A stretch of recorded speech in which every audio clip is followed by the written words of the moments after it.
Assalamualaikum warahmatullahi wabarakatuh. Kami dari kelompok 6 akan mempresentasikan makalah kami yang berjudul Aspek Keuangan. Pertama yaitu pengertian aspek keuangan. Aspek keuangan adalah aspek yang digunakan untuk menilai keuangan perusahaan secara keseluruhan. Aspek ini memberikan gambaran yang berhubungan dengan keuntungan perusahaan, sehingga merupakan salah satu aspek yang penting untuk diteliti kelayakannya. Menurut Sulianto, tahun 2010 disebutkan jika aspek kelayakan di dalam keuangan yakni menghitung pertama, net present value, kedua, payback period, ketiga, profitability index, keempat, internal rate of return, yang terakhir yaitu average rate of return. Menurut Sulianto, analisis aspek keuangan dilakukan untuk menjawab pertanyaan bagaimana kesiapan permodalan yang akan digunakan untuk menjalankan bisnis yang menguntungkan.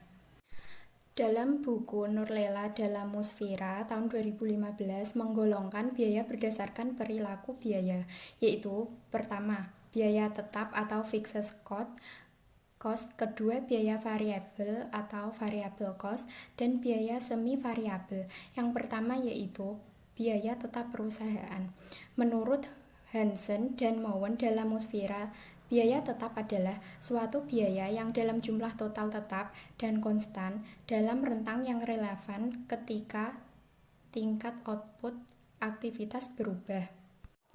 Kedua yaitu biaya variabel perusahaan.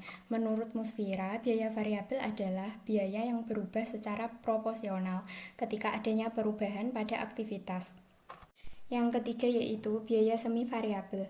Menurut Carter dan kawan-kawan dalam Musfira, biaya semi variabel didefinisikan sebagai biaya yang memperlihatkan baik karakteristik dan biaya tetap maupun biaya variabel. Selain itu, menurut Hansen dan Mowen dalam Musfira, biaya semi variabel adalah biaya yang memiliki komponen biaya tetap dan biaya variabel.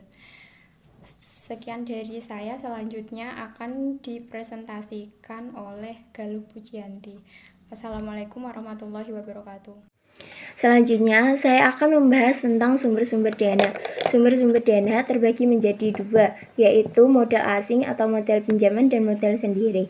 Modal asing merupakan modal yang diperoleh dari luar perusahaan. Biasanya yang menggunakan modal asing akan terkena beban, yaitu beban administrasi, profesi, dan komisi, serta terdapat bunga yang relatif besar. Dan ada jangka waktu untuk pengembaliannya. Yang kedua yaitu modal sendiri. Modal sendiri adalah modal yang diperoleh dari pemilik perusahaan dengan cara mengeluarkan saham, baik tertutup maupun terbuka. Tertutup maksudnya adalah hanya dari kalangan internal pemilik saham sebelumnya, sedangkan terbuka dengan menjual saham kepada masyarakat luas. Keuntungan menggunakan modal sendiri untuk membiayai suatu usaha adalah tidak adanya beban bunga seperti modal pinjaman. Perusahaan hanya berkewajiban membayar dividen. Perolehan dana dari modal sendiri biasanya berasal dari setoran dari pemegang saham, dari cadangan laba, atau dari laba yang belum dibagi. Selanjutnya saya akan membahas tentang komponen-komponen aspek keuangan. Menurut Suryana, aspek keuangan meliputi komponen-komponen berikut. Yang pertama, kebutuhan dana, yaitu kebutuhan dana untuk operasional perusahaan. Yang kedua, sumber dana, yaitu sumber dana internal dan modal eksternal. Yang ketiga, proyeksi neraca. Proyeksi neraca sangat penting untuk mengetahui kekayaan perusahaan. 4. Proyeksi laba rugi. Proyeksi laba rugi dari tahun ke tahun menggambarkan perkiraan laba rugi pada masa yang akan datang.